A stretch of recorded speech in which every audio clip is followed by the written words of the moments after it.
the Commission recognizes the fact that this balance between the rights of consumers on the one hand and the rights of airlines on the other and other tourist operators is a very sensitive and delicate one, and that we need to look into it in detail, which is what we are doing at the moment.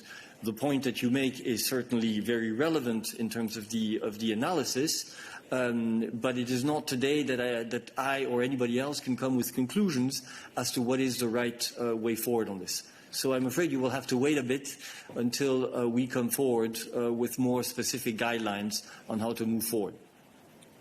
All right. Sorry for that.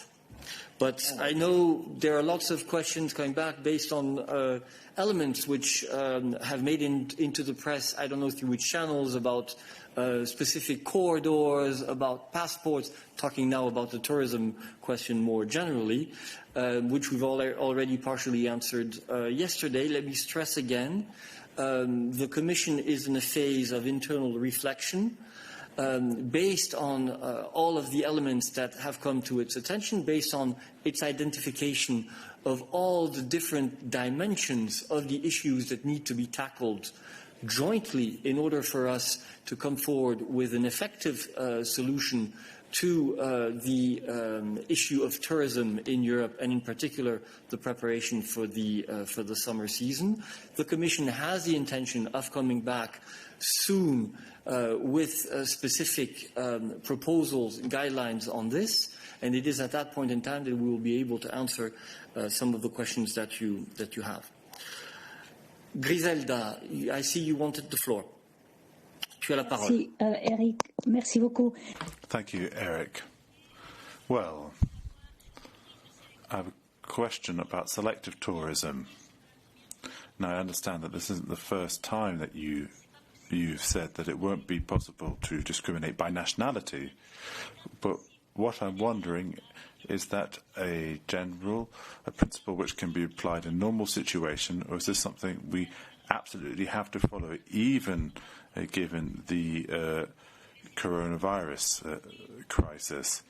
Does this mean that countries should open their borders up to tourism generally, or open up completely at the end of the crisis, or can they, because this is an exceptional situation, open it up partially to certain groups?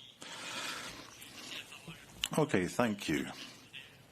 I'll hand the floor to my colleague to answer this slightly more legal point.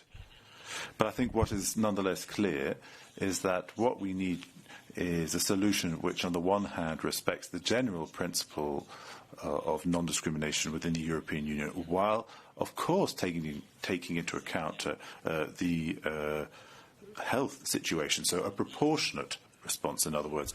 I think this is the only basis on which we can approach this, but I don't know, perhaps my colleague could add to that. Well, perhaps what I could remind you is that the general principle which is guiding us in this area is epidemiological data based on health, rather than based on issues of nationality on its own. In any case, discrimination on the basis of nationality, as you recalled, is not authorized according to the laws of our union. So if you read the readout, actually, that's exactly what Vice President Jourova said herself. So there's a balance which needs to be struck, which needs to protect, on the one hand, the health of everybody involved, whether you're talking about the people travelling themselves or people who are working in the tourist industry. But we also need to make sure that we are able to respect general principles of European law as far as non-discrimination is concerned. So, Eric, you're saying it may be possible to block the entrance of citizens from a given member state if the level of the pandemic is too high. Is that what you're saying?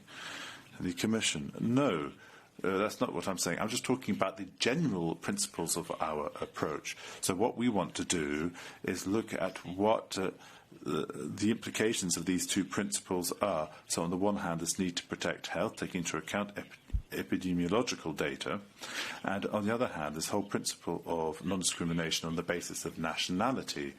How these two principles might be able to converge in practice does still need to be determined.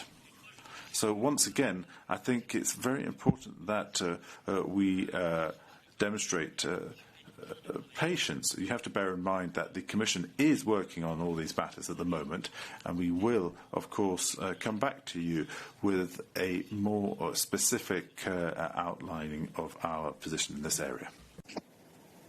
Voilà. Y a-t-il d'autres? Are there any other questions? Anna, I think you just forgot not to raise your hand. I see a question from Stéphane Israël. Stéphane. Oui, je m'excuse, mais... Pas là. We can't hear you. Go on, you have the floor.